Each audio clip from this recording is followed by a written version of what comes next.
Faleminderit gjithëve që ju keni përgjigjë ftesës për këtë konferencë për shtyp.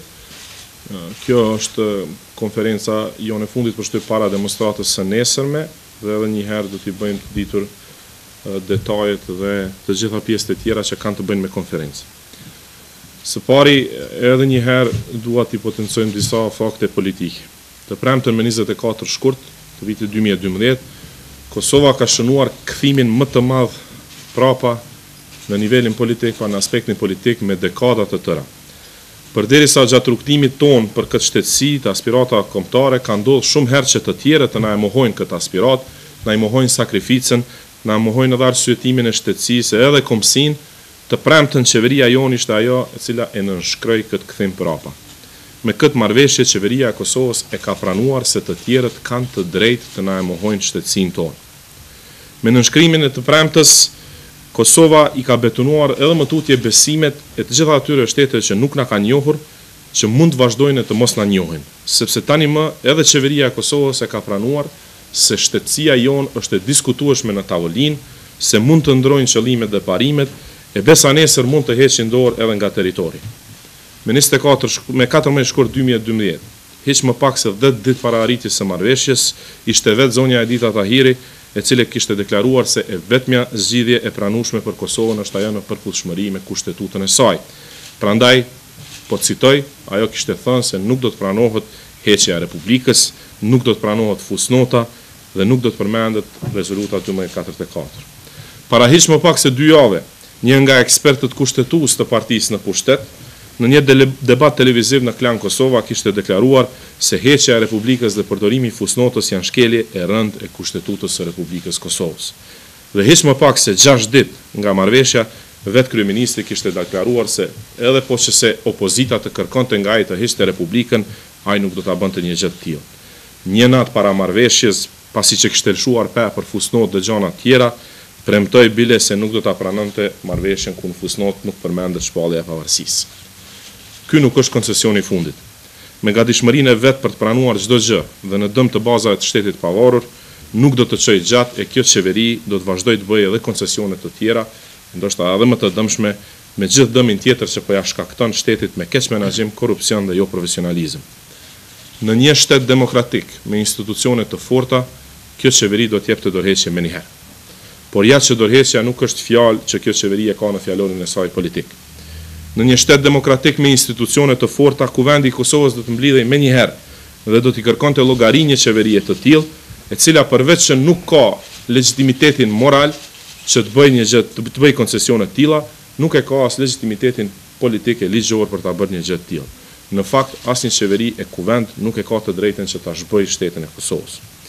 Por në një shtet demokratik me vullnet të fortë e me popull demokratik, këto procese mund të ndalen. Në qoftë se qeveria ka pranuar të heqë dorë nga shteti, qytetarët e Republikës Kosovës nuk duhet ta pranojnë këtë. Në qoftë se deputetët nuk duan të japin nënshkrimet për një seancë të jashtëzakonshme, qytetarët mund t'i mbledhin për ato nënshkrime për të kërkuar një gjë të tillë. Prandaj, mos e besoni propagandën e qeverisë se gjithçka ka përfunduar, sepse duhet t'i tregojmë kësaj qeverie se ne nuk heqim dorë nga Republika. Ju bëjmë ftesë të gjithë qytetarëve të Republikës së Kosovës që nesër në numër sa më të madh t'i bashkangjitën demonstratës gjithë popullore me moton Kosova Republikë. Ju bëjmë ftesë edhe një herë të gjithë deputetëve që të nënshkruajnë kërkesën për seancë të jashtëzakonshme në përputhje me deklaratat e tyre kundër kësaj marrëveshje. Kët ja keni bërë qytetarëve të cilët i përfaqësoni dhe kët ja keni bërë Republikës pjesës së cilës jeni. Dardan? Një ditë të gjithëve, unë do të përmbledh shkurtimisht përgatitjet organizative dhe skenarin e protestës gjatë ditës së nesme. Tash më pothuajse kanë përfunduar të gjitha punët organizative për demonstratën e nesme. Në këto momente në të cilat po diskutojmë këtu, janë mbledhur mbi 10.000 nënshkrime të qytetarëve të Kosovës për një seancë të posaçme të Kuvendit të Republikës Kosovës kundër heqjes së Republikës dhe shtimit të fusnotës. Mbledhja e nënshkrimeve do të vazhdojë edhe nesër. Mbledhja e nënshkrimeve do të vazhdojë edhe sot. Po ashtu janë bërë të gjitha përgatitjet nga të gjitha qendrat e lëvizjes vendosje për nisje të organizuar për demonstratën e nesërme. Demonstrata do të filloj nesër në ora 12 në sheshin Nea Terez, para qeverisë së Kosovës. Për 4 orë rresht do ta pezullojmë plotësisht punën e kësaj qeverie që pezullon shtetin e Kosovës. Përgjatë kësaj kohe do të qëndrojmë rreth rrotull qeverisë përgjatë gjithë kohës për ta realizuar një gjë të tillë. Qëllimi i demonstratës është pezullimi i punës së qeverisë dhe asgjë tjetër. Kërkojmë nga policia që të mos i bllokojë rrugët dhe trotuarët dhe të mos i provokojë demonstruesit. Rrugët dhe trotuarët janë hapësira publike dhe drejta për të demonstruar në këto hapësira është garantuar me konventa ndërkombëtare. Po ashtu kërkojmë nga policia që të mos na i bllokojë autobuset dhe të mos na i konfiskojë parullat dhe mjetet logjistike. Me këtë rast i bëj thirrje policisë së Kosovës që të kujdeset dhe të garantojë mbarvajtjen e demonstracës së nesme, e cila është edhe konform ligjeve përkatëse. E kurse të pengoj dhe të provokoj një demonstratë të tillë. Demonstrata jonë do të jetë paqësore dhe organizuar mirë. Për të kujdesur që demonstrata të shkojë mirë dhe të ketë një organizim në nivel, ne si vetëvendosje i kemi organizuar mbi 500 aktivistë kujdestarë. I bëjmë thirrje të gjithë qytetarët e Kosovës që janë kundër heqjes së Republikës së Kosovës dhe vendosjes së fusnotës në përfaqësimin rajonal dhe bashkëpunimit të tilla, që të bashkohen nesër në demonstratën gjithëpopullore para objekteve të qeverisë Kosovës. Tash sigurisht që mund t'i marrim pyetjet e juaja për çështjet që ju vijnë intereson.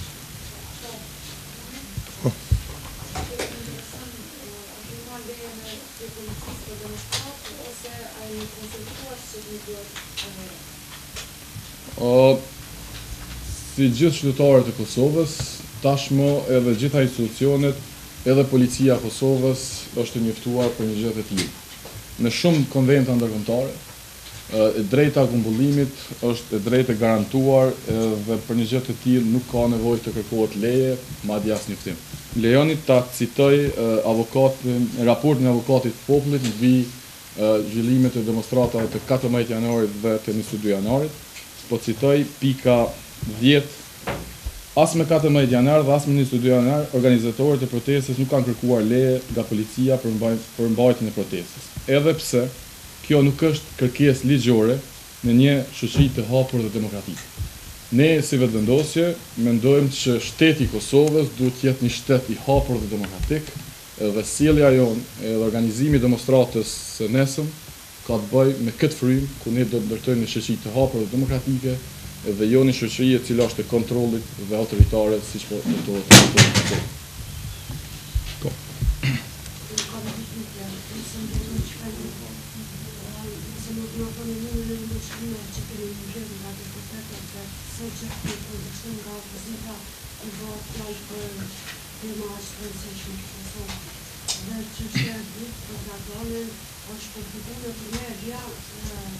Çështja e faktit të pranishëm që flet që ai ka qëndruar hiç.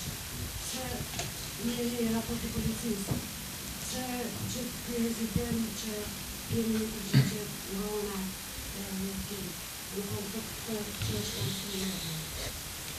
Okej, sa i përket pyetjes së parë, ne i kemi mbledhur deri më tani 15 nënshkrime, pra të 15 deputetëve, për hezitimin e partive të tjera për të mos përkrahur një iniciativë të tillë. Mendoj se pyetja duhet t'i drejtohet këtyre subjekteve politike, se si është e mundur që në një çështje aq të rëndësishme ku diskutohet krejt shteti jonë, domethënë, nuk duan të japin nënshkrime që kuvendi të diskutojë mbi këtë, dhe në anën tjetër të përcaktojmë edhe cilat janë obligimet, detyrat e kuvendit në raste të tilla, sepse nëse kemi të bëjmë me një marrëveshje ndërkombëtare, pse kuvendi nuk e diskuton, mirë po mbetin të gjithë këta deputet në deklarata televizive dhe në deklarata për shtyp. Edhe një herë, po e them, ndoshta ende nuk e kanë vendosur. Lëvizja vetëvendosje është e gatshme edhe i bën ftesë edhe një herë deputetëve të gjitha subjekteve politike, edhe atyre që janë në qeveri, që ta bëjnë në shkrimin e tillë, sepse këtë ja u kanë bërë qytetarëve. Nuk ka më rëndësi se ku takohem, kush e ka bërë iniciativën, përderisa është në institucionet e Republikës së Kosovës, dhe këtë ja kemi thënë, nëse ai është problemi se ne e kemi iniciuar dhe nuk duan ta nënshkruajnë, që po ja u bëjmë me dije se le ta iniciojnë ata, na e nënshkruajmë kërkesën e tyre. Ne vetë jemi të interesuar që kuvendi në detyrën që ka si institucioni më i lartë politik në vend, ta kryej detyrën e vet dhe të diskutojë çështje të cilat janë me rëndësi dhe të marrë vendime natyrisht kur qeveria posaçërisht po e bën një shkelje të shtetësisë tonë, një mohim të shtetësisë tonë, kuvendi është ai i cili duhet të përgjigjet në këtë aspekt dhe këtë nuk po e bën. Por edhe kemi thënë, arsyeja pse po i mbledhin 10.000 nënshkrime është se kemi pritur se ndoshta nuk do të jenë të gatshëm që të bëjnë një koncesion të tillë, që të bëjnë pra një marrëveshje të tillë, dhe pyetja tjetër që është shtuar, sepse kam dëgjuar gjana se ata janë nën presion për mos bërë një gjë të tillë, atëherë unë mendoj që pyetja jonë drejt atyre është për çfarë presioni po bëhet fjala. A mund të na tregoj se kush ka ardhur në zyret e tyre, me emën dhe mbi emën, dhe si duket ai presion, sepse ne nuk po e dimë. Ai ka thënë dikush se mos e bëni këtë se do t'ja u bëjmë këtë apo atë. A mos e bëni këtë se kjo është, do me thonë, për juve personalisht si politikan do t'jetë shumë e dëmshme, ka pasoja për juve.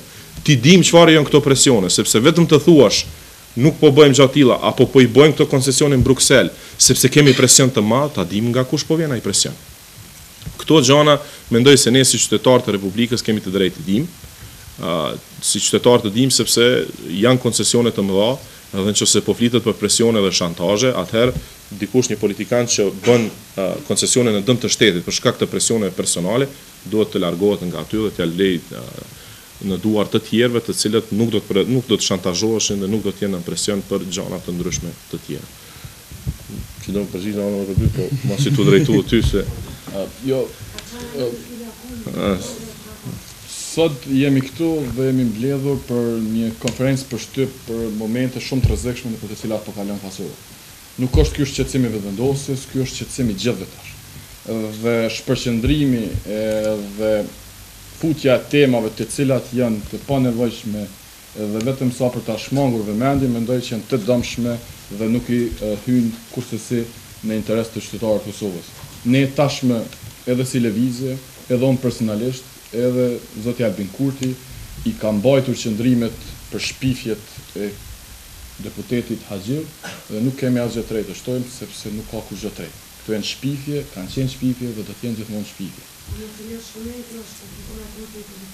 I kemi gjitha komentet, nuk kam asgjë tjetër për më shtu përveç atyre që i ka thonë Albin Kurti, unë dhe lëvizja vendosje.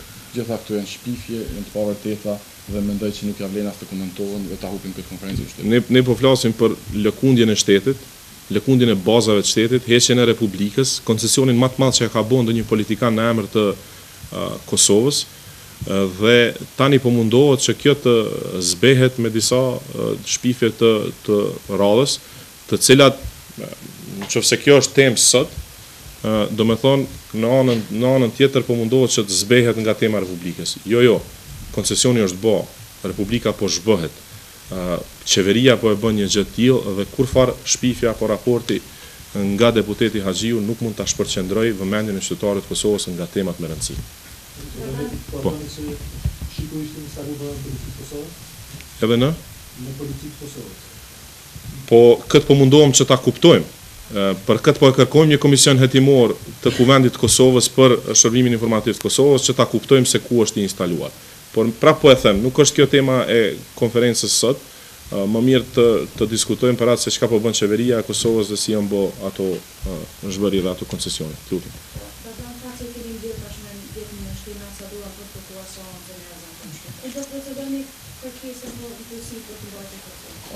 Nesër, ditë hënë, dhe sipas mbledhjeve të rregullta, do të bëjmë mbledhja e kryesisë, do ta dorëzojmë kërkesën bashkë me nënshkrime, edhe në mbledhjen e kryesisë Kuvendit, edhe me komisionin përkatës që është për mbledhje të posaçme të Kuvendit të Republikës Kosovës për çështje që janë me interes të qytetarëve.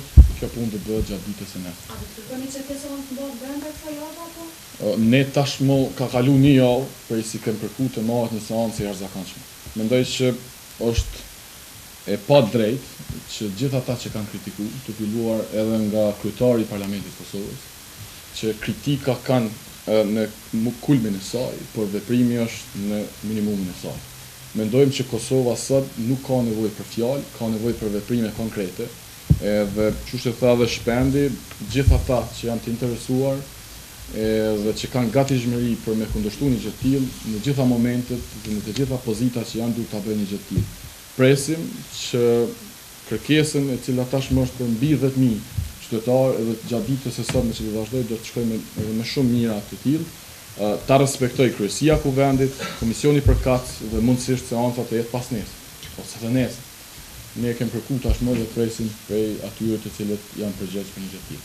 E kemi vist një hall të vogël që i kemi vullnetin e njerëzve për ta nënshkruar, edhe më tutje është i madh, edhe njerëz nga diaspora, të cilët kërkojnë që ta vnojnë emrin e tyre, po dojnë që ta kenë emrin e tyre në atë peticion, që ta bëjnë të ditur se ky person ka qenë kundër kësaj. Në anën tjetër e kemi këtë interesimin që sa më shpejt ta procedojmë. Për atë arsye, po themi edhe sot, edhe pse janë mbledhur 1000 nënshkrime, ne tani më i kemi nënshkrimet, por po e lojmë edhe sot që gjithë ata që kanë dëshirë të nënshkruajnë, edhe pse po mendojmë se do t'i ndalim sepse kemi pasur edhe shumë thirrje edhe nga diaspora për ta bërë një gjë të tillë. Unë.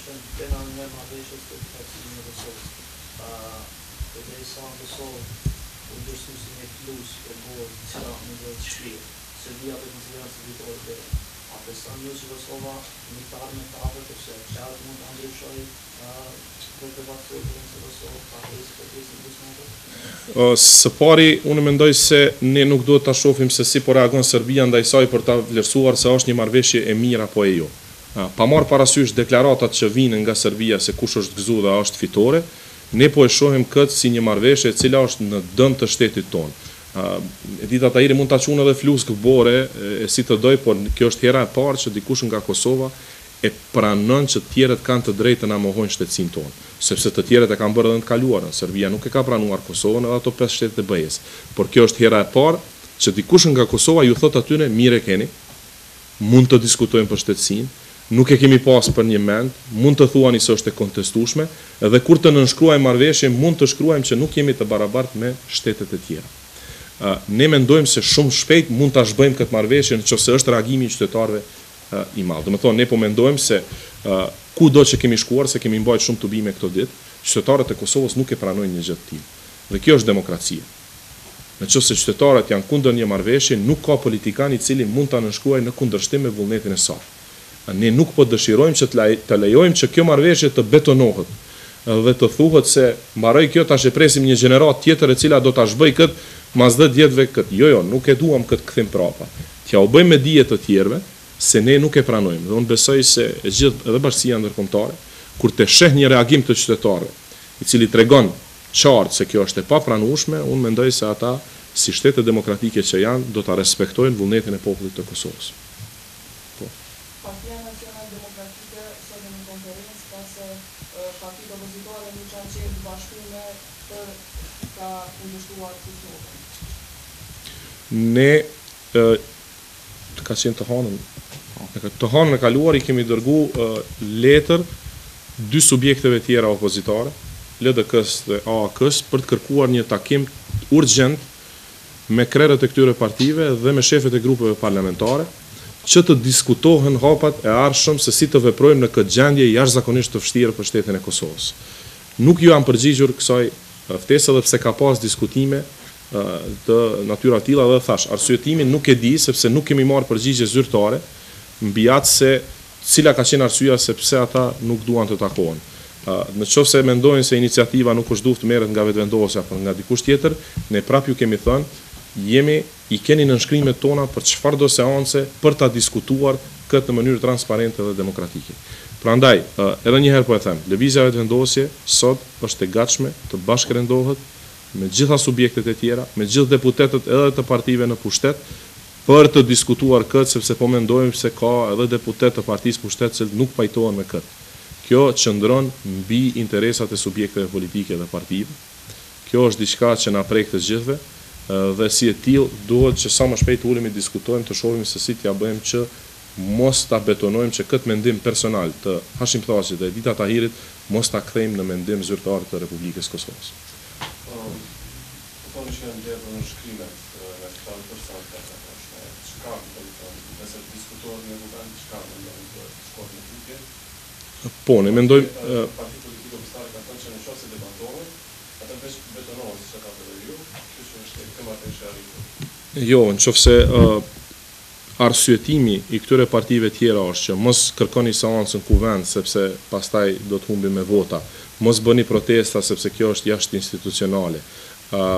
mos na çoni në zgjedhje sepse do të na i vjedhin votat, atëherë unë nuk e di se pse jemi subjekte politike atëherë. Do me thonë, sipas tyre ne duhet të qëndrojmë duar kryq, mos bëjmë asgjë dhe të presim që sa herë na vjen një koncesion të themi kështu e kemi sepse kjo ka ndodhur. Unë mendoj se mund të dalë shumë sepse ka për atë arsye dhe presioni i madh që mos të organizohet debat. Këtu është presioni më i madh që vjen nga qeveria sot dhe nga disa të tjerë që mos të organizohet debati sepse e dinë se nga ai debat unë nuk besoj se deputetët e Kuvendit Kosovës do të votonin për Republikën me fusnot, për heqjen e Republikës, për këtë marrëveshje të cilën e ka bërë. Unë mendoj se as partitë në pushtet nuk i kanë të gjitha numrat për diskutuar një gjë të tillë. E thash edhe një herë, ne kemi sot një kërkesë në gjykatën kushtetuese ku kem kërkuar nga gjykata kushtetuese ta vlerësoj kushtetueshmërinë e gjitha këtyre marrëveshjeve, sepse kemi marrëveshje ndërkombëtare në mes të dy shteteve, të cilat kërkojnë ratifikim. Dhe ratifikimi kërkon 2/3 e Kuvendit. Do shta kjo mund të dalë nga ai debat, që Kuvendit kërkoj që të bëhet ratifikimi i këtyre marrëveshjeve, sepse ne kemi ratifikuar marrëveshje të cilat janë nivele shumë më të ulët. Po ti shikoni me Turqinë kemi një marrëveshje që ka të bëjë me një farë bashkëpunimi që ka kërkuar ratifikim në Kuvend. Si është e mundur që një marrëveshje e nivelit më të ulët të kërkojë ratifikim, ndërsa kjo e cila i prek bazat e shtetit të mos kërkohet që të ratifikohet apo të bëhet gjë e tillë. Prandaj mendoj se shumë gjëra mund të dalin nga debati, e asgjë hiç nuk del nga heshtja, nga qëndrimi duar kryq dhe duke thënë se po i frikojmë çdo gjë sepse në gjitha aspektet mund të na mund. Nëse bën vetëm ashtu për çitatë, mendoj që është një temë e cila po flitet shumë në mediat këto ditë të fundit, sidomos për opozitës. Arsyetimi i opozitës në këtë rast është jo logjikshëm. Nëse po bëj ka betonimi në rastin e debatit dhe rezolutave të mundshme, a nuk bëhet betonimi edhe përmes vetëm deklarimit jashtë parlamentit? Mendoj që për aspektin historik, po dhe qytetar, është e domosdoshme me pas një seancë jashtëzakonshme, me pas një rezolutë kundër përfaqësimit rajonal dhe gjithë deputetët e Kosovës me votën e tyre të deklarohen dhe të arkivohet në gazetën zyrtare kush ka qenë për dhe kush ka qenë kundër. Sepse deklarimet publike edhe harrohen, vendimet e Parlamentit të Kosovës janë që mbeten. Dhe një logjikë e tillë është logjikë e cila nuk ka lidhje me demokracinë. Në çdo vend botës është shumica dhe pakica. Sipas kësaj logjike, gjitha opozitat në gjithë shtetet demokratike nuk duhet me marrë asnjë iniciativë se gjithmonë do të humbi. Një gjë e tillë ka mujt me qenë edhe për rastin e vendimit për reciprocitet. Sipas kësaj logjike ne nuk është dashur me bëj interpelancë dhe rrjedhimisht nuk do të kishim pas asnjë vendim të tillë. Politika është angazhim dhe besim në ato që ti bën. Për ditë aktivitete për këtë qëllim dhe në momentin kur vjen momenti dhe bëhet ndryshimi. Për ta vërtetuar që po thot Shpendi është se qeveria e Kosovës, po të ishte e sigurt që parlamentarët edhe nga forcat e tyre të partive politike nuk do të votonin kundër kësaj marrëveshje, ata do të organizonin vetëm për ta mbyllur këtë çështje. Sa herë që janë të pasigurt nuk bëjnë organizime. Në momentin kur disiplinojnë deputetët e vet, të cilët i kanë pruar aty përmes vjedhjeve që kanë bërë, është si rasti i kundër mocionit ose i kundër rezolutës që kanë bërë në Parlamentin e Kosovës. Pra, kjo tregon që ka pakënaqësi, ka kontradikta të brendshme, por mendoj që nuk ka gatishmëri për shkak se një pjesë e politikanëve, edhe në opozitë, janë të shantazhuar dhe janë të korruptuar.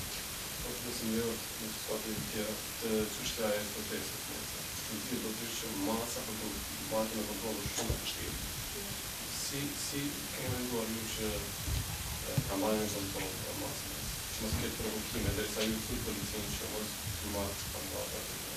Mendoj që nuk e di në cilat praktika po aludon kur po thuhet që është vështirë me marrë masën e kontrolluar. Në gjitha demonstratat e vetëvendosjes, prej vitit 2005 deri më sot, nuk është asnjë demonstratë e cila ka dalë jashtë kontrollit. Ka qenë në kontroll tamam, çu shpe them edhe sot, e çu kanë qenë në krejt konferencat paraprake. Demonstratat të cilat mund t'i quajmë kushtimisht që kanë eskalu, nuk kanë eskalu si rezultat i veprimit qytetar, por kanë dalë si rezultat i dhunës policore.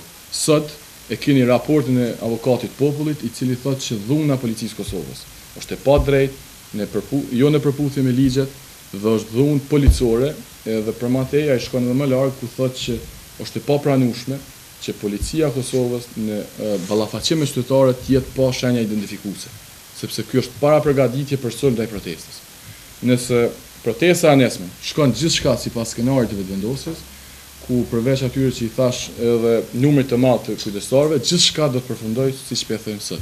Nëse policia e Kosovës ka një urdhër politik nga Mbarëmer Xhepi ose Hashim Thaçi për të intervenuar dhënshëm ndaj qytetarëve paqësor, atëherë kjo është pyetje që duhet i shtrohet policisë dhe shtetit të Kosovës. Por demonstratat e vendosjes kanë qenë të kontrolluara, skajshmërisht paqësore dhe gjithçka ka shkuar sipas skenarit të vendosjes. Në një gjë të tillë më së të bindur që do shkojë edhe nesër, përveç nëse do të ketë plan para përgatitor të qeverisë së Kosovës siç ka qenë më 14 janar. Edhe një herë, protesta është paqësore, gjatë gjithë kohës kemi të planifikuar aktivitete dhe fjalime. Protesta do të zgjatë për 4 orë, gjithçka është e qartë në skenarin ton, do t'i kemi kujdestarët ton. Nga ana jon do të jetë mbledhje dhe shprehje e pakënaqësisë ndaj asaj çka ka ndodhur në Bruksel. Dhe këtu përfundon. Nëse policia ka plane tjera, atëherë duhet të pyesni ata, por nga ana jon gjithçka do të jetë në kontroll.